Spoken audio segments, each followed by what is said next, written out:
آج ہم ایک ایسی کلاسک کہانی کی گہرائی میں اتریں گے جس میں دھوکہ ہے، ذہانت ہے اور ایک ایسا سودا ہے جو بہت ہی عجیب ہے۔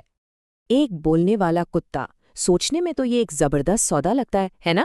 لیکن کیا یہ واقعی ایک سودا ہے یا پھر ایک گہرا جال؟ کہانی بظاہر تو بہت سیدھی سی ہے، لیکن دیکھتے ہی دیکھتے ایک ایسی پیچیدہ سازش بن جاتی ہے کہ عقل دنگ رہ جائے۔ تو چلیے دیکھتے ہیں کہ یہ سب شروع کیسے ہوا۔ کہانی کا مرکز ہے بادشاہ اظہر، ایک ایسا حکمران جس کا ایک شوق تھا، اور وہ شوق بھی کوئی معمولی نہیں تھا۔ بادشاہ اظہر کو نہ ایک جنون تھا، ایک ہی دھن سوار تھی، دنیا کے سب سے عجیب، سب سے نایاب جانور اپنے پاس جمع کرنا۔ اس کام کے لیے اس نے دور دور تک اپنے لوگ بھیجے، اور اعلان تھا کہ جو کوئی بھی انوکھی مخلوق لائے گا اسے منہ مانگا انعام ملے گا۔ اور نتیجہ، اس کے محل کا ایک پورا حصہ عجائب گھر بن چکا تھا، بھانت بھانت کے جانوروں سے بھرا ہوا۔ پھر ایک دن دربار میں ایک ایسی مہمان آئی جس نے ایک بظاہر عام سے جانور کے بدلے ایک بہت ہی غیر معمولی سودا پیش کیا۔ چین سے ایک بوڑھی عورت آتی ہے، نام ہے اس کا ژانگ، اور اس کے ساتھ ایک کتا ہے۔ لیکن یہ کوئی عام کتا نہیں، یہ انسانوں کی طرح صاف زبان بولتا ہے۔ اس کتے کا نام تھا ڈیمکو۔ بادشاہ تو اسے دیکھ کر حیران رہ گیا۔ اس سے سونے یا خزانے کی کوئی لالچ نہیں تھی، اس سے بدلے میں ایک انسان چاہیے تھا۔ بادشاہ جب اسے کوئی بھی انعام دینے کی بات کرتا ہے تو ژانگ ایک بہت ہی عجیب و غریب فرمائش کرتی ہے۔ وہ چاہتی تھی کہ بادشاہ اس کے لیے جل شہزادی کو پکڑ کر لائے۔ اب یہ جل شہزادی کون تھی؟ یہ خوبصورت مخلوق تھی، آدھی انسان اور آدھی مچھلی، جو سمندروں کی شہزادی کہلاتی تھی اور بادشاہ کی ہی سلطنت میں موجود ایک سرخ جھیل میں رہتی تھی۔ اب سوال یہ پیدا ہوتا ہے کہ جھیل کے بیچ سے ایک جادوئی شہزادی کو بھلا کیسے پکڑا جا سکتا ہے؟ ژانگ اس کا بھی ایک بڑا سادہ سا حل بتاتی ہے۔ وہ کہتی ہے کہ شہزادی کو ڈمکو، یعنی یہ بولنے والا کتا، بہت پسند ہے۔ اگر بادشاہ کتے کو جھیل پر لے کر جائے گا نا تو وہ خود بخود سامنے آ جائے گی، اور پھر اسے پکڑنا بچوں کا کھیل ہوگا۔ خیر، بوڑھی عورت تو چلی جاتی ہے، لیکن اس کے بعد یہ بولنے والا کتا ایک ایسا راز بتاتا ہے کہ بادشاہ کے پیروں تلے سے زمین نکل جاتی ہے۔ وہ خود کو بادشاہ کا دوست اور اتحادی بنا کر پیش کرتا ہے۔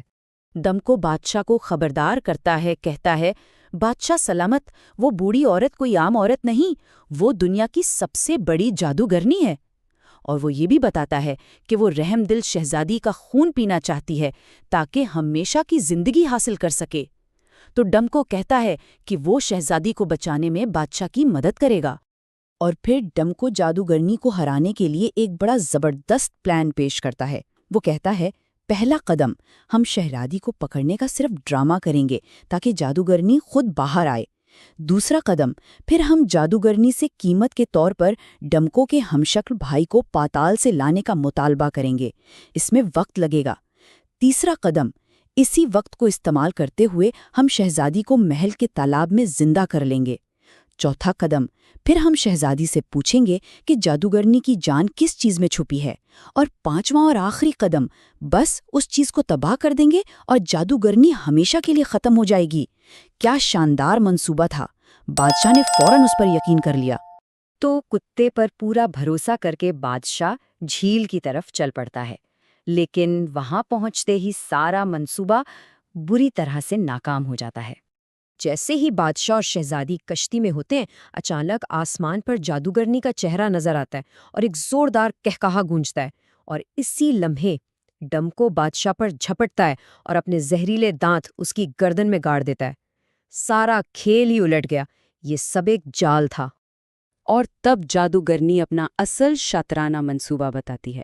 اسے ہمیشہ کی زندگی اور جوانی کے لیے صرف ایک نہیں بلکہ دو لوگوں کے خون کی ضرورت تھی، ایک بادشاہ اور ایک جل شہزادی۔ اس نے بادشاہ کو پھنسانے کے لیے بولنے والے کتے کا لالچ دیا، اور شہزادی کو پانی سے باہر لانے کے لیے یہ جھوٹا وعدہ کیا کہ بادشاہ اس کے لیے روشنی کا پھول لایا ہے جس سے وہ پوری انسان بن جائے گی۔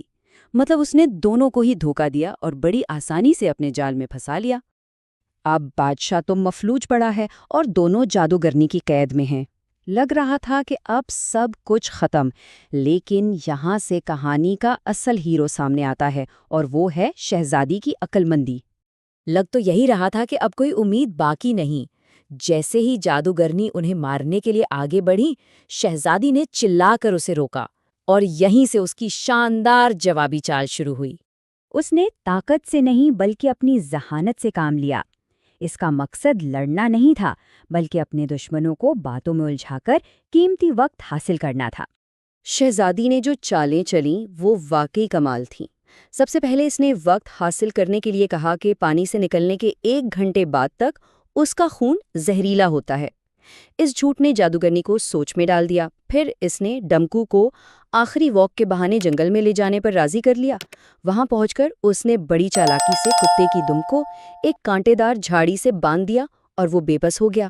اس کے بعد اس نے کناری پھول ڈھونڈے جو کتے کے زہر کا واحد علاج تھے اور بادشاہ کو ٹھیک کر دیا، اور آخر میں اس نے بادشاہ کو جادوگرنی کی سب سے بڑی کمزوری کا راز بتا دیا۔ تو اب بادشاہ بالکل ٹھیک تھا اور اس کے پاس وہ معلومات بھی تھیں جو فتح کے لیے ضروری تھیں۔ اب وہ آخری مقابلے کے لیے بالکل تیار تھا۔ شہزادی نے بادشاہ کو بتایا تھا جادوگرنی کی ساری طاقت اس کے نچلے دانت میں ہے، بس اسے توڑ دو اور وہ ختم ہو جائے گی۔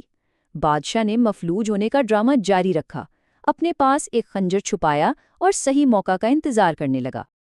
جب جادوگرنی واپس آئی تو شہزادی نے اسے باتوں میں لگا کر اس کی توجہ بھٹکائی، اور بس یہی وہ لمحہ تھا۔